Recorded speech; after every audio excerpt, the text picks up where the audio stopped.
प्रिय विद्यार्थियों, एमए उत्तरार्ध की इस कक्षा में आपका स्वागत है। आज हम उसी प्रयोगवाद पर आगे बढ़ेंगे जिसको पूर्व में हमने 5 व्याख्यानों के अंतर्गत पढ़ा है।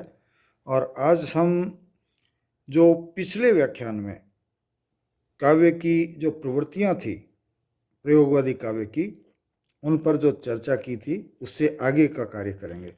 अब तक हमने जो प्रयोगवादी काव्य की जो विशेषताएं हैं या जो प्रवृत्तियां हैं उनमें व्यक्तिवाद है या घोर जो हम कह सकते हैं अहमवाद है या अहमनिष्ठता है, उस पर चर्चा कर ली।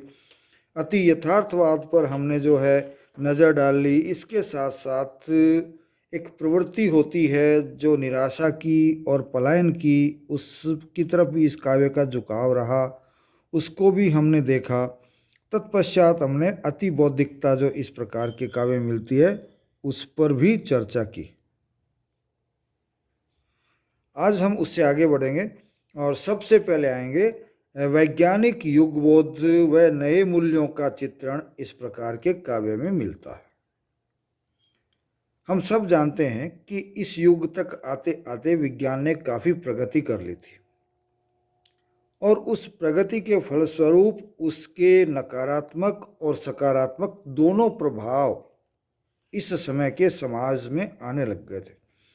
यूरोपीय देशों में पहले आए और तत्पश्चात उसका प्रभाव भारत में भी आ गया।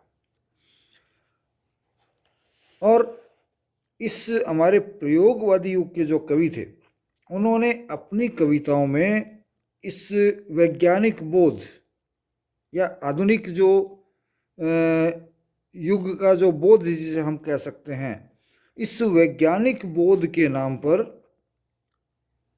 कोई जीवन के मूल्यों का अंकन नहीं किया, बल्कि जीवन मूल्यों के नाम पर इन्होंने जो मूल्यों का विघटन हुआ विज्ञान के फलस्वरूप और जो कुत्सित विकृतियां समाज में आई उनकी तरफ ध्यान दिया। विज्ञान में तो अच्छाइयाँ भी आई थी लेकिन उनकी तरफ इनका ध्यान नहीं था। इनका ध्यान क्या था? विज्ञान के परिणाम स्वरूप जो प्रभाव समाज पे पड़ा, जो बुरा प्रभाव समाज पे पड़ा, सिर्फ उसकी तरफ ही इनका ध्यान गया। और इन लोगों ने अपनी कविताओं में ये विज्ञान के कारण जो एक संक्रांति काल आया था, हम सब जानते हैं कि संक्रांति काल हमेशा कष्टकारी होता है क्योंकि संक्रमण होता है पुराने और नए का एक दूसरे में, उनमें संक्रांति होती है। तो जब संक्रांति होती है तो उनमें एक संघर्ष सा होता है नए और पुराने में, और वो हमेशा कष्टकारी होता है और उसके फलस्वरूप फिर अमृत हमको बाद में मिलता है। तो इन्होंने उस विज्ञान का प्रभाव का जो संक्रमण काल था, उससे जो त्रास उत्पन्न हुआ था समाज में जो यातनाएं पैदा की गई युद्ध वगैरह के कारण या हथियारों के विकास के कारण, जो घुटन, जो द्वंद्व, जो निराशा, जो जीवन की क्षणिकता है या जीवन की अनास्था है या किसी भी चीज़ के प्रति संदेह का जो भाव है, वो इन वैज्ञानिक प्रगति के फलस्वरूप या वैज्ञानिक विचारधारा के कारण समाज में आया था। हम ये नहीं कह सकते कि विज्ञान ने सब कुछ अच्छा ही अच्छा दिया हो, बुरा भी आया है। जैसे आज हम इस विषय से हट के थोड़ा देखते हैं तो देखिए पर्यावरण को कितना अधिक नुकसान हो रहा है और हमारे वैज्ञानिकों का अब ध्यान जा रहा है कि पर्यावरण को प्रदूषित किए बिना पृथ्वी के पर्यावरण को बचाए रखते हुए ही विज्ञान की प्रगति यदि आगे हम करते हैं तो वही अच्छा है, अन्यथा विज्ञान हमारे लिए घातक सिद्ध हो जाएगा। तो उस काल में भी विज्ञान के नकारात्मक सकारात्मक दोनों असर थे, लेकिन इन कवियों ने उस नकारात्मकता को वैज्ञानिक बोध बता दिया, जो कि एक तरह का भ्रम था या ये सारी बातें भ्रामक थी, लेकिन इन लोगों ने अपने काव्य में इसको बताया। और ये नहीं बताया कि इस विज्ञान के कारण मनुष्य में एक आस्था उत्पन्न हुई, मनुष्य के मन में प्रेम और करुणा के भाव जो थे वो भी रहे, विश्वास था, आस्था थी, और ये सब जो मनुष्य के चिरंतन स्वभाव की वस्तुएं थी उनकी तरफ ध्यान उसका नहीं रहा। तो ये एक मैं कह सकता हूँ कि बुरी बात भी इस काव्य की रही है। और इसके अलावा इन्होंने तो विज्ञान को इस तरह से दिखाया जैसे कि ये विश्व मानवता के लिए, विश्व शांति के लिए, अंतर्राष्ट्रीय एकता के लिए खतरा होगी, लेकिन इसने एकता भी दी। इस बात को इन्होंने अपने काव्य में स्थान नहीं दिया। मैं एक सामान्य से उदाहरण आपको बता के कहता हूँ कि परमाणु हथियार बन रहे हैं और उसने बहुत से युद्धों को रोक दिया क्योंकि परमाणु युद्ध का भय है। तो विज्ञान ने जहाँ एक परमाणु बम के छोड़ने से हिरोशिमा और नागासाकी जैसे जो स्थान थे वो पूरे के पूरे नष्ट हो गए, तो उनके भय ने आज तक कोई भी बड़ा युद्ध नहीं होने दिया। हालांकि ये विचार राजनीति में और इतिहास में चलते हैं, हिंदी का एक, लेकिन हिंदी का कोई विषय लोग नहीं मानते, लेकिन हिंदी इनसे हटकर नहीं हो सकती क्योंकि जीवन से जुड़े हैं तो मनुष्य से जुड़े हैं, मनुष्य से जुड़े हैं तो साहित्य से जुड़े हैं। तो विज्ञान के अतिरिक्त इस प्रभाव में जो लेते हैं, विश्व शांति है, विश्व मानवता है, विश्व में अंतर्राष्ट्रीयता जो है, और उसकी समाप्ति की तरफ विज्ञान का जो योगदान था, पूरे विश्व को एक कर दिया, निकट ला दिया, उसकी तरफ इन कवियों ने ध्यान नहीं दिया। तो ये इनकी एक कमजोरी रही। और इनका जो कविताओं का जो विषय क्षेत्र था वो केवल निषेधात्मक मूल्यों तक ही, उनके चित्रण तक ही सीमित होकर रह गया। इसके अलावा जो हम कह सकते हैं अगला, जिसे हम छठ जो है विशेषता के रूप में भी जान सकते हैं कि सामाजिकता का घोर तिरस्कार। इन्होंने जो समाज में सामाजिकता होती है, और हम जानते हैं कि मनुष्य एक सामाजिक प्राणी है, लेकिन इन लोगों ने उस मनुष्य को सामाजिक प्राणी न मान करके सिर्फ एक इकाई मान लिया और ये मान लिया कि मनुष्य ही दुनिया है। और ये तो हम सब जानते हैं कि चींटियां जो है वो भी एक समाज बना करके रहती है। कौवा जो है वो भी कहीं रोटी मिलती है तो अकेला नहीं खाता, पहले काँव काँव करके अपने साथियों को बुलाता है, फिर चाहे लड़ लड़ के रोटी खाओ, लेकिन अकेला रोटी खाने नहीं आता। ये उनकी सामाजिकता है। कोई कौवा मरता है तो देखिए उसके चारों तरफ कौवे अपनी संवेदनाएं व्यक्त करते हुए मिल जाएंगे। तो उनमें भी सामाजिकता है। तो मनुष्य तो एक सामाजिक प्राणी कहलाता है, लेकिन इन लोगों ने उस सामाजिक प्राणी की सामाजिकता का घोर तिरस्कार किया। तो कवि की जो, पुराने कवियों की जो कल्पनाएं थी, जो हमारे मन को भाव विभोर कर देती थी, मन को लुभाती थी, उसका इस प्रयोगवादी नई कविता में तिरस्कार किया गया। और जो फ्रायड का जो विश्लेषण था, मनोविश्लेषण था, अवचेतन मन, क्या वो चेतन पे भी नहीं रहते थे, अवचेतन मन पे। अब बहुत अधिक गहराई में जाते हैं तो हो सकता है कि फ्रायड हमको लगे कि हाँ वास्तव में कोई चिंतक रहा हो, लेकिन हम ऊपरी विश्लेषण यदि फ्रायड का करते हैं तो यूँ लगता है कि फ्रायड तो बहुत ही बुरे चिंतन रखने वाला आदमी था। हाँ, गहराई में जाते हैं तो हम जानते हैं कि हर मनुष्य पाश्विक प्रवृत्ति से निकल कर है, तो वो कहीं ना कहीं उसके मन में होगी, और उन प्रवृत्तियों को जानना भी हमारे लिए आवश्यक है। तो वहाँ आकर के तो फ्रायड ठीक हो जाता है। लेकिन सामान्यतः समाज में यदि हम फ्रायड को अपनाते हैं तो फिर फ्रायड जो है वो चारों तरफ अश्लीलता फैलाते हुए दिखाई देते हैं। तो साहित्य यदि उससे प्रभावित है तो वो साहित्य निश्चित रूप से व्यक्तिवाद भी लाएगा और समाज में अश्लीलता, साहित्य में अश्लीलता भी पैदा करेगा।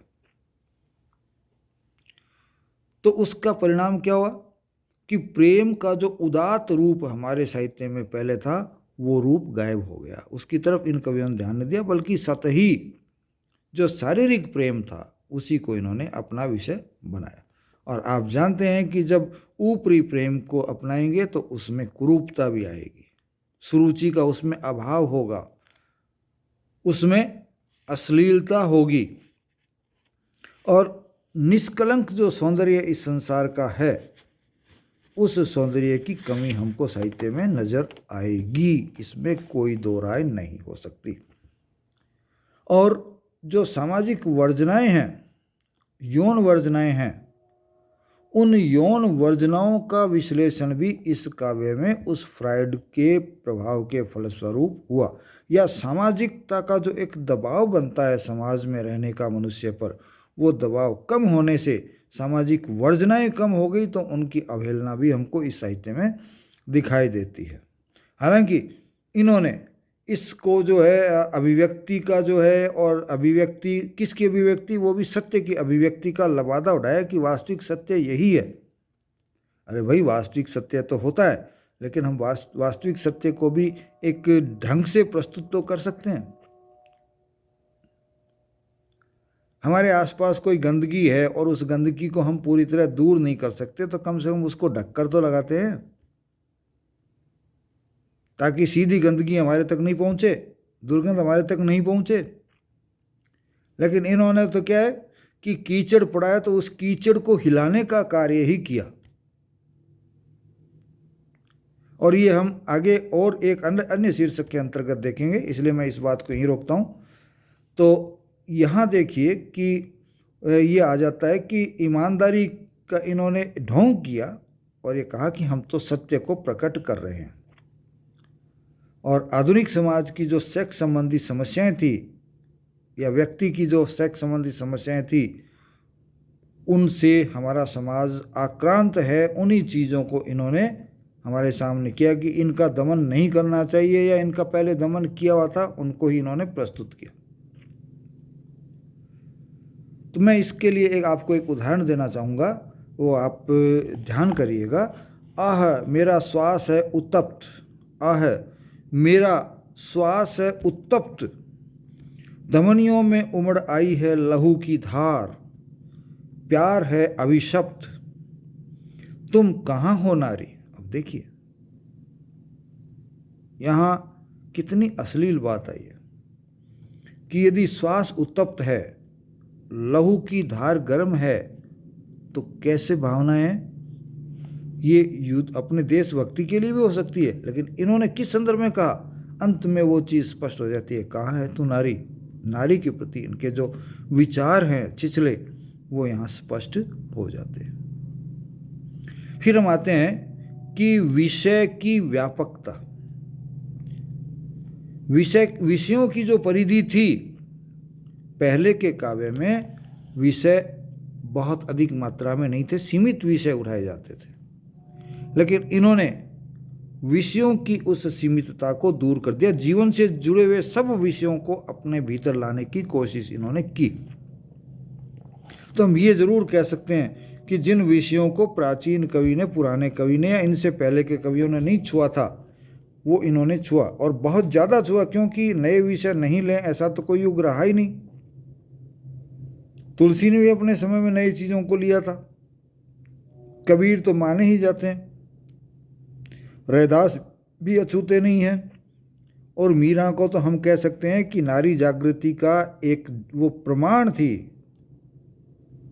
कि उन्होंने सबसे पहले, मान लीजिए जब हमारे समाज में बंधनों की जकड़न बहुत अधिक थी या सबसे अधिक थी, उस वक्त उन्होंने नारी स्वातंत्रता की बात की थी।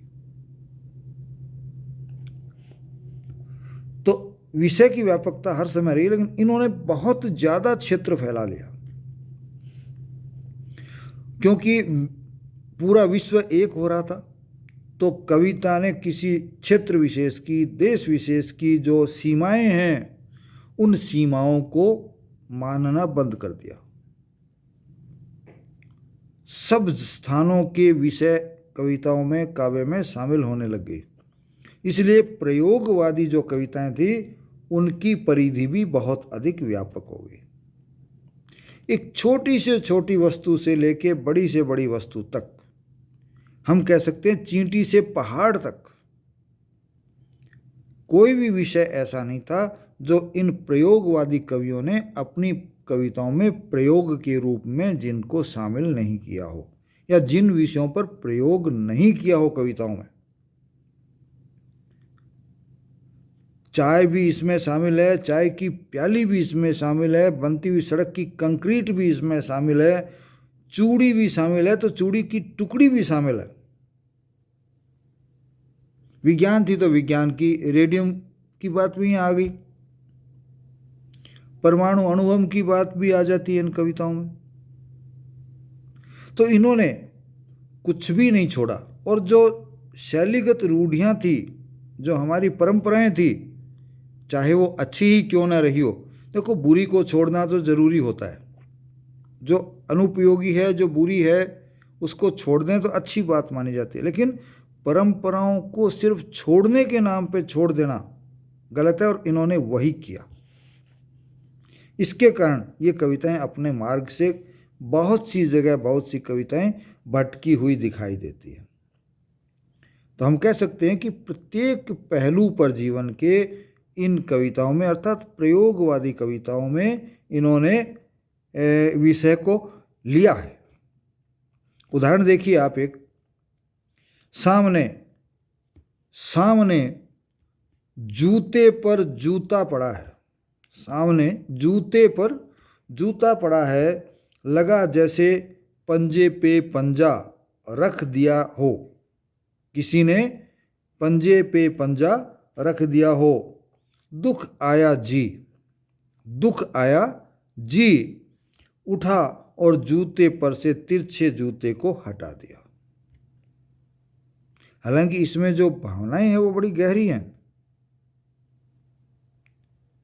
कि यदि किसी व्यक्ति पर को किसी व्यक्ति के कारण दुख होता है, उसकी गलत कामों के कारण दुख होता है, तो उस दुख को हटाया जा सकता है। इन्होंने जूते पर से जूता हटाने को इसी संदर्भ में लिया है, लेकिन विषय देखिए, जूता, इसके बजाय कुछ और भी लिया जा सकता था। पुराना कवि होता तो कुछ और लेता, वो भावनाओं को रखता सीधा ही, ऐसे प्रतीक नहीं चुनता, कोई ढंग के प्रतीक चुनता। और ये जो मैंने आपको कविता बताई वो जगदीश चंद्र गुप्त की है, जगदीश गुप्त की है। अब अगली जो विशेषता है, अगली जो प्रवृत्ति है, वो है बदेश का चित्रण। बदेश कहते हैं भद्दे को, बुरे को। तो इस युग की कविताओं में ये एक विशेषता थी, जिसे हम कमी भी कह सकते हैं, कि इन्होंने समाज में जो बुरा फैला हुआ था, बुरा जो दिख रहा था, भद्दा जो दिख रहा था, उसको कविताओं में चित्रित किया। जबकि पुराने लोग ये मानते थे कि भद्दे को जहाँ तक हो सके छुपा के रखा जाए, अपने से दूर रखा जाए। लेकिन इन्होंने किया कि नहीं, जो बुरा है उसको दिखाओ। वो सोच का फर्क है। बुरे पहले सोचती कि बुरे को दूर रखेंगे, छुपाएंगे तो बुराई नहीं आएगी। ये कहते थे कि बुराई दिखाओगे, सामने लाओगे तो बुराई दूर होगी, लोगों को बुराई की जो कमियां हैं वो दिखेंगी और वो उससे बचेंगे। तो एक सोच थी, नज़रिया था। तो इन लोगों ने इस दुनिया की जो सुंदर सुंदर वस्तुएं थी, चाहे वो लौकिक हों, चाहे पारलौकिक हों, या सांस्कृतिक हो, उसमें इन्होंने जो अच्छी अच्छी चीज़ें थी उनको अपने काव्य में अधिक स्थान नहीं दिया, बल्कि स्थान दिया तो किसको दिया? जो बुराइयां थी, जो बुरा था, जो दिखने में भद्दा था, जो महसूस करने में भद्दा था, उसको ही इन्होंने अपनी कविताओं में स्थान दिया। एक छोटा सा उदाहरण देखिए, मूत्र सिंचित मृतिका के वृत्त में, मूत्र सिंचित मृतिका के वृत्त में, तीन टांगों पर खड़ा नत ग्रीव, तीन टांगों पर खड़ा नत ग्रीव, धैर्य धन गधा। एक दो पंक्तियां और, मुहब्बत एक गिरे हुए गर्भ के बच्चे की सी होती है, चाहत वह मजबूरी हो सकती है, जिसे मरीज खांस कर थूक न सके। अर्थात खांसी आए और हमारे बलगम मुंह में आ जाए लेकिन हम उसको थूक नहीं सकें तो कितना यूँ महसूस होता है बुरा, वो स्थिति। तो अब देखिए, कोई ज़रूरी थोड़ी था कि आप खांस कर थूकने को ही लें, या फिर मूत्र सिंचित वृत्ति का। तो ये क्या भद्दापन है, जो कि अक्सर हमारे पूर्व समाज में और यहाँ तक कि वर्तमान समाज में भी उससे परहेज रखने की जो सामाजिक प्रवृत्ति है वो बनी हुई है, और ये कवि उसको आगे ला रहे हैं।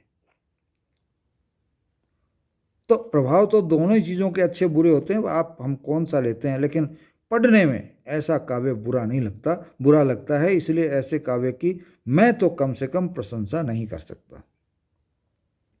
इसके बाद अगली प्रवृत्ति आती है दुख का महत्व। दुख के महत्व को तो बौद्ध धर्म के समय में ही स्वीकार कर लिया था, और यहाँ तक कि जो हिंदुस्तान का प्राचीन सनातन धर्म है उसमें भी दुख के महत्व को स्वीकार किया गया है। लेकिन सामान्य जनजीवन में दुख के महत्व को नहीं महसूस किया जाता, दुख को बुरा मानकर उससे दूर ही रहने की कोशिश होती है। जबकि दर्शन में है, धर्म में है, ये कहते हैं कि दुख तो जिंदगी का एक हिस्सा है, उसको बड़े आराम से झेलना चाहिए, उसको दुखी होकर नहीं झेलें।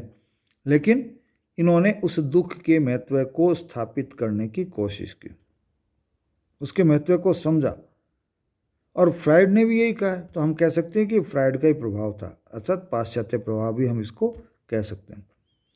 ये कवि ये मानते हैं कि दुख जो है, पीड़ा जो है, वो पूरी दुनिया में सर्वत्र हर व्यक्ति के जीवन में व्याप्त है, और उस पीड़ा का ही परिणाम है कि हर व्यक्ति का दूसरे व्यक्ति से रागात्मक संबंध संभव होता है। अर्थात दुख का साथी दुखी ही हो सकता है, दूसरा नहीं। अपने यहाँ पहले से चल रही है, जिसकी खुद की व्याही नहीं फटी वो दूसरे का दर्द क्या जाने।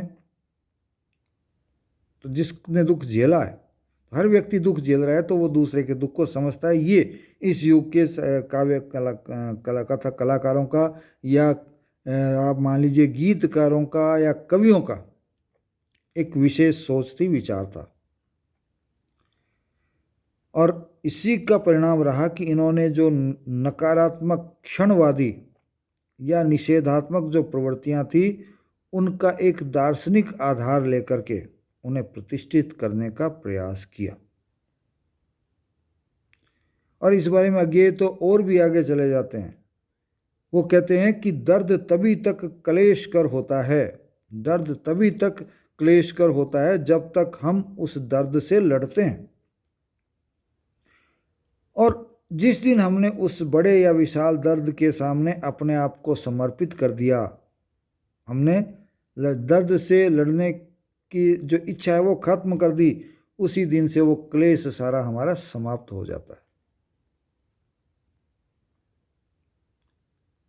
हाँ, उसको दूसरे रूप में ले जाएं तो हमारे हर धर्म में, दुनिया के हर धर्म में दुख को जीवन का एक आवश्यक गुण बताया है, और उसको खुशी खुशी झेलने का कहा है। लेकिन समर्पण का कहीं ना कहीं ये समर्पण की बात करते हैं। त्रिशंकु के निबंधों में भी हमको यही बात मिल जाती है, जहाँ शेखर एक जीवनी जो है अज्ञेय की, उसमें भी हमको जो है आत्म परिष्कार की बात मिलती है। और धर्मवीर भारती की कविताओं में भी हमको कई जगह ऐसी चीज़ें मिल जाती है, जैसे कि ये मैं आपके सामने बता रहा हूँ। यह दर्द किसी विराट जिंदगी में होगा परिणत, यह दर्द किसी विराट जिंदगी में होगा परिणत, हर एक दर्द को नए अर्थ तक जाने दो, हर एक दर्द को नए अर्थ तक जाने दो, कामनाएं वे नहीं जो हो सकी पूरी।